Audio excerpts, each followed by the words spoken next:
Well, my friends, welcome aboard. The sun is half down. It's the 20th or the 21st of September. Mother Nature is running her course. From here on in, we have less light. It's a good time coming up. Lots of crops. Lots of good times. Anyhow, today I'm going to show you something very special. Horace Ford called this a dodge, and he didn't much like the idea. But you know, when I made that movie where I showed you how you could put the target in the box? Well, we're going to extend that a little bit. In Horace's book, he said that some guys would put marks on their gloves so that they could tell where the line was.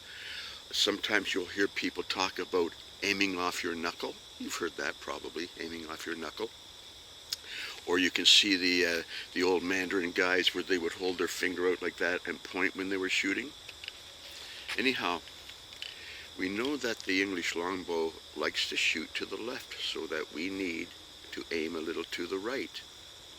We want that arrow to look parallel as it's going to the right, but on the right.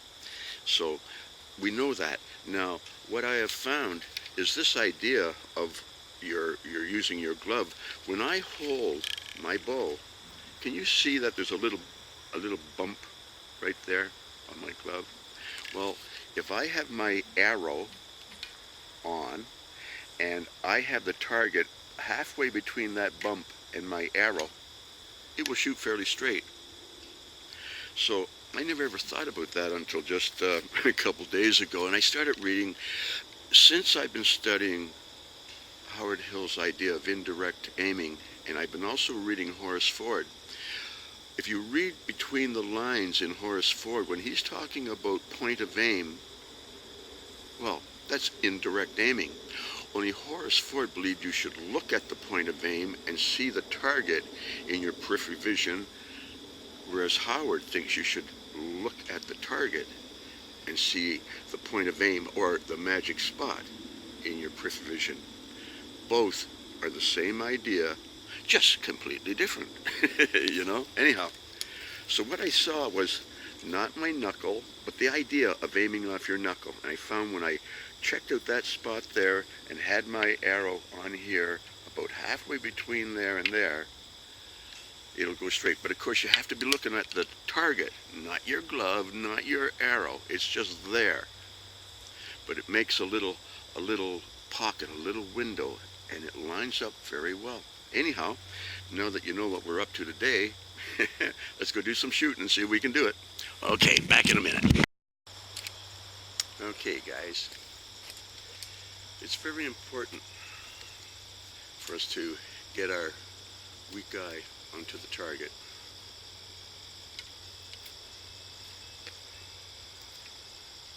You have to turn your head to the right far enough to see double. That's how you do it.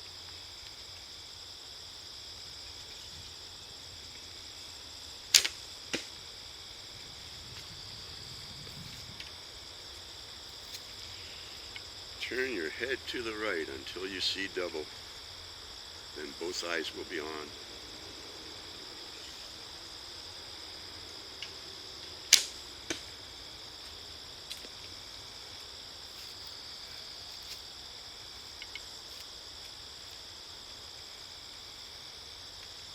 Howard Hill used his weak eye, and it works.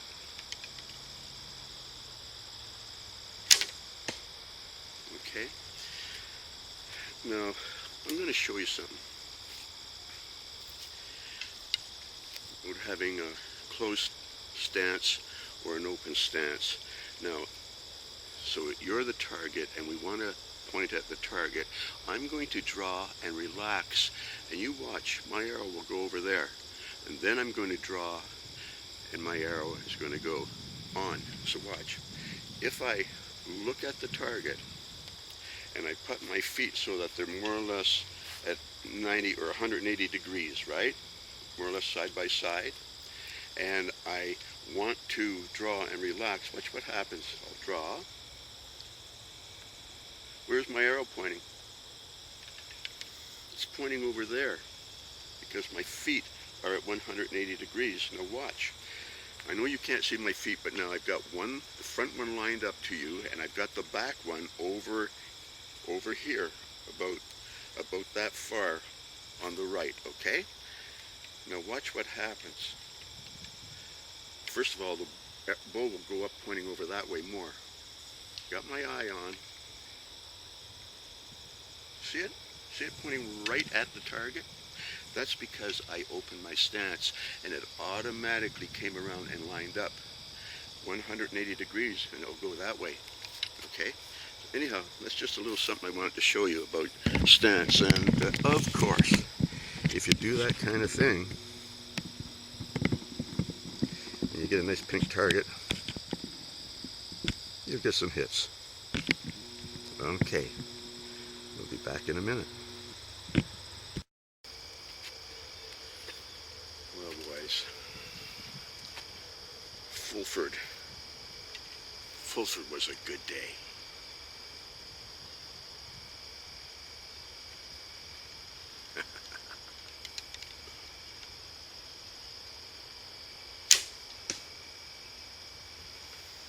After the tide changed, Hardrada, the great King Hardrada, took the Norwegians across the ford,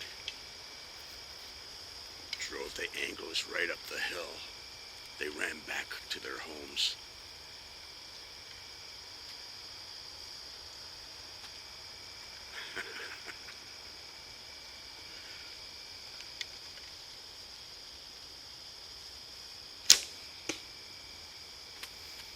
And then us Danes, we crossed the ford and drove the rest of the Anglos home. It was a good day for us. Who could ever think that Stamford Bridge was going to happen?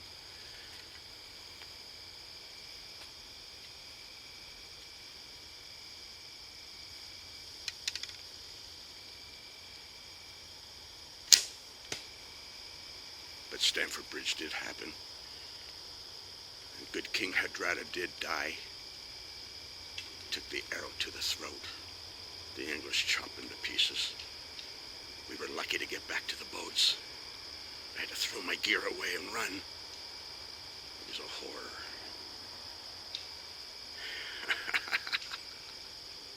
But there's still work down in Windland. I'll work my way down there. Everything will be good. In the meantime, learn to shoot like this.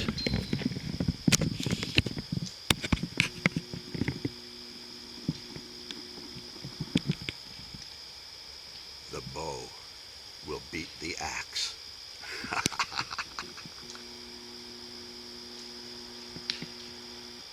Back in a minute. Hello, my friends.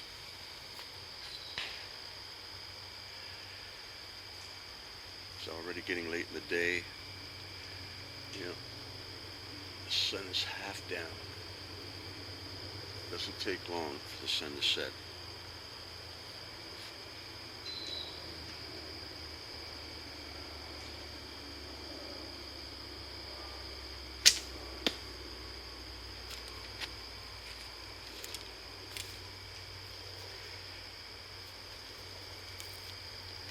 You know, Horace Ford didn't think much of using your knuckle or your glove to line up. But what I think is it's a window that you put the target in that area, and you get a sight picture.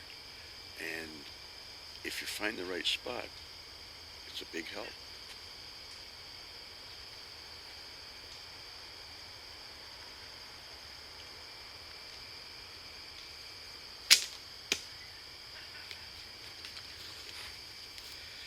So the bow has to be on the right. So if you move your hand over so you're aiming off there, of course that moves your bow over to the right.